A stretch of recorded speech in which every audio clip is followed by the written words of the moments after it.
Et oui, les équidés font souvent peur aux enfants. C'est pourquoi Pascal, l'un des animateurs de la ferme, organise un atelier cheval. Pour les petits, ce sont des géants qu'il faut apprendre à apprivoiser. Claire s'occupe du pansage de Hold Up, mais elle n'est pas tout à fait rassurée. Pascal, qui a plus d'un tour dans son sac, tente de débloquer la situation. Eh ben ça va. Vas-y, branche-le un petit peu par là. Tu vois, sous le ventre. Viens là, viens sur son épaule. Non, viens. Voilà, attends. N'aie pas peur, tourne-toi. Voilà, recule jusqu'à ce que tu vas le toucher avec ton dos. Frotte-toi avec ton dos dessus. Frotte ton dos sur son épaule. Voilà, plus bas encore. Tu peux descendre. Voilà, c'est agréable, c'est chaud. T'as vu? Il adore ça. Vous avez pu remarquer qu'au début, elle était bras tendus, c'est-à-dire comme ça, pour le brosser. Et il suffit simplement d'approcher le dos de l'enfant contre l'épaule du cheval. Et à ce moment-là, le cheval ne la vit plus comme un agresseur. Lui, il lui transmet le fait qu'il n'a plus peur d'elle, et elle n'a plus aucune raison d'avoir peur de lui. Et là, maintenant, elle a le bras plié, et elle va à des endroits réputés dangereux, voilà, sur le côté. Et elle n'a plus peur.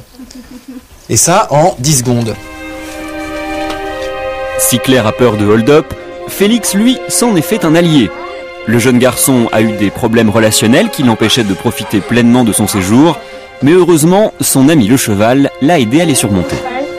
Mais à côté de lui, tu lui donnes. Donne Hold Up.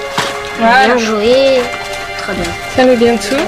Il dit bien faire attention à la fourchette. Quand je suis arrivée ici, j'ai eu peur surtout d'Hold Up, parce qu'il était très très grand. Et j'avais peur.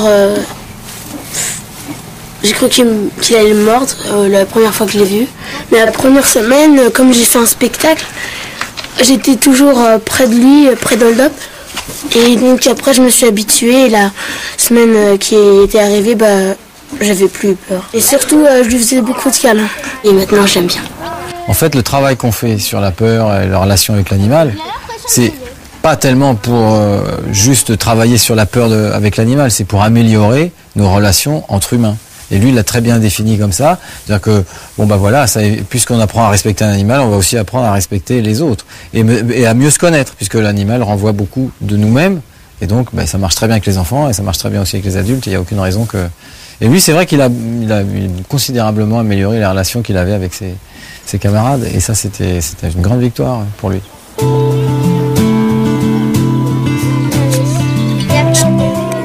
Une fois encore, preuve est faite que nos 30 millions d'amis peuvent nous être d'une grande aide psychologique. Je trouve extrêmement frustrant et extraordinaire aussi dans notre médecine, c'est que nous avons une médecine, nous en Europe, la plus développée sur le plan organique. Nous avons aujourd'hui une technologie qui permet de savoir et d'aller découvrir dans le corps ce que des générations et des civilisations n'ont jamais connu. Par contre, ce qui me semble important, c'est que le corps n'est pas qu'organique. Et cette relation entre l'affectif et l'organique me paraît essentielle. Et qu'ici, nous avons un terrain d'observation des enfants qui peuvent exprimer, qui peuvent rêver.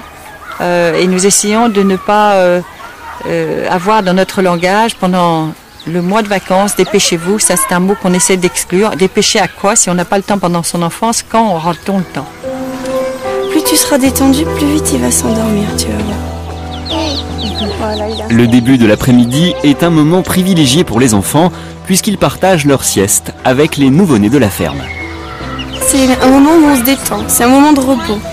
Et donc, pour se reposer, alors l'enfant s'allonge, on met le poussin sur le ventre.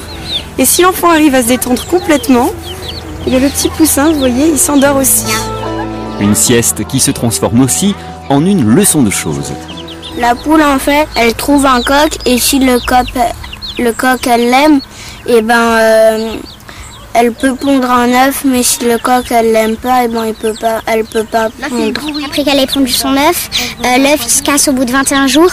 Quand il naît, déjà il essaye il est très fatigué, donc parfois se repose et on doit l'aider un peu à sortir, mais un tout petit peu. Pour casser l'œuf, le poussin il a un espèce de petit diamant au bout du bec comme ça.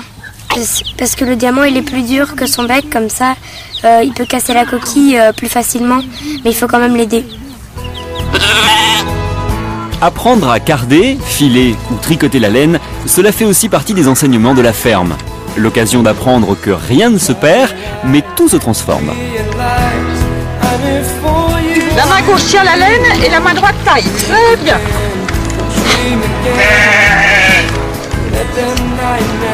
Ce que je leur explique, c'est que le mouton ici donc mange de l'herbe l'été et que rien n'est perdu, que le fumier des moutons, les crottes de moutons, là où elles sont tombées, eh bien l'année prochaine on aura une belle plaque d'herbe à cet endroit-là et que tout est en cycle. Alors les mouches transforment le crottin de mouton en terre, la terre est reprise par l'herbe et l'herbe renourrit les moutons. Et ça les surprend énormément. Même les papillons, de plus en plus rares dans la nature, font ici l'objet de toutes les attentions. Je montre aussi pourquoi les papillons sont partis. Et on va voir dans les champs qu'aujourd'hui, pour avoir une production plus importante, pour avoir plus d'argent, pour que ça rapporte plus à l'hectare, on met de plus en plus de produits pour que l'homme puisse avoir un maximum de bénéfices parce que les coûts sont énormes, mais en même temps l'impact sur la biodiversité, sur l'environnement est essentiel. Et on a besoin tous de cette solidarité entre le règne animal, le règne végétal et je pense que c'est une petite approche que l'on peut faire en quelques jours de vacances. En 15 ans d'existence, la ferme a vu passer des centaines d'enfants du monde entier. Certains doivent tellement à ce lieu qu'ils y reviennent ensuite, adolescents, afin à leur tour de transmettre leur savoir. C'est le cas d'Aurélie. C'est pas gentil du tout. Quand on était nous plus jeunes, on n'avait pas du tout la notion de MP3, de jeux télévisés. On était vraiment, quand on venait ici, on était libre. Et là, il y a beaucoup d'enfants qui ont des téléphones portables, tous les trucs électroniques qui restent collés. Et après le déjeuner, ils y vont. Alors que nous, après le déjeuner, on allait se balader, tout ça. Donc il y a cette notion qui change un peu. Mais c'est vrai qu'au début, c'est difficile de quitter la vie citadine qu'ils ont. Pour la plupart, ils viennent beaucoup de Paris ou de grandes villes. Donc ils ont toujours cette notion de ville, de bruit, tous les repères qu'ils ont. Et là, ils perdent tout d'un coup et ça change. Ils voient d'autres choses que ça. Je pense que chaque fois qu'on vient ici, ça transforme un peu parce qu'on apprend toujours, on entend, on sent des choses différentes et ça reste un peu. La fin du séjour approche, une dernière répétition s'impose avant le grand spectacle du soir. Voilà, très bien. Tiens.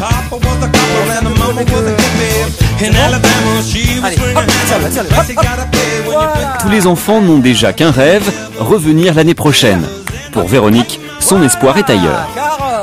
Mon rêve, c'est de créer des lieux comme celui-ci un petit peu partout, en Espagne, en Angleterre, en Europe, mais dans le monde entier. Je pense que c'est tout à fait faisable, surtout qu'en France, nous avons en milieu rural une désertification importante et en même temps, nous avons des enfants en ville qui ont besoin de cet espace. La plus belle victoire au quotidien, c'est la joie des enfants, c'est de les voir heureux. Et c'est pas forcément par une parole, c'est une attitude, un état, être, vivre.